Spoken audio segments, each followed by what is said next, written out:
One of the hottest political issues in every campaign has been the abortion issue. It's been politicized by both sides of the question. The so-called pro-life people and pro-choice people. There are even measures on 2 states during this past election concerning the abortion issue, whether to outlaw it or not. But politicizing the abortion issue is not helping those who need to be helped, the people who really need to be helped. And that's those low-income women who find themselves pregnant. There's some good news and there's some bad news. Let me give you the bad news first.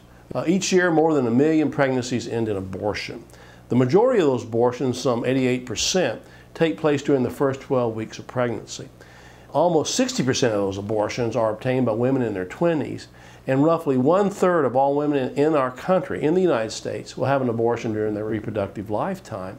86% of those women who have abortions are unmarried. The good news is the abortion rate is as low as it's been for over 30 years. At the same time, how Americans view abortion has changed, and it's changing. We're on the cusp of something new here, and I think it's a very positive trend. Some of this has to do with medical technology, such as ultrasound tests, where we can actually see what's in the womb, and many people come to the conclusion what they see in the womb is an unborn child. You can see this cultural trend emerging in films such as Juno and Children of Men and Knocked Up, where women are having babies in not the greatest situation and sort of traumatic social situations, but they go ahead and have the children anyway. So there's this new urge to have children.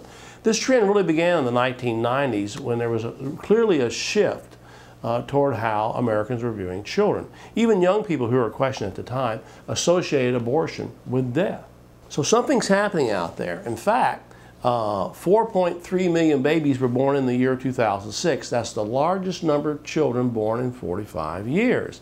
Part of this, I think, has to do with the fact that children are now seen as the future. The environmental movement has actually, in my opinion, affected how children are viewed. Again, they're seen as the future. I think we have to recognize, first of all, that no matter how we feel about the issue, we're not getting anywhere politicizing it. And I think Christians especially had to put their money where their mouth is. Over $102 billion was raised last year. Let me say that again.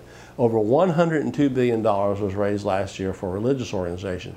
Just putting some of that money, or a substantial portion of that money, toward helping mothers and babies in crisis is an important first step. Instead of putting money into building new churches or whatever religious organizations spend their money in, put it toward helping mothers and children. That's a very important first step. So in the end, what are we really talking about here? I think groups that claim they really care about women, groups that claim they care about the women and the children, need to really take action and support both the woman and the child in the decision. Once a woman has a child, of course, it's a momentous occasion, but it's a life-changing occasion. So she's going to need help. The child's going to need help. And there's a lot of money out there, and there's a lot of people who can help, and I would urge people to do so. And I think the thing we have to really emphasize is that groups that claim to be pro-family, they need to be pro-child as well. If you want more information on this subject, I've written a detailed commentary, which really is a call for an action. So I would go to the Rutherford Institute website, read the commentary, and let's do something positive for the future.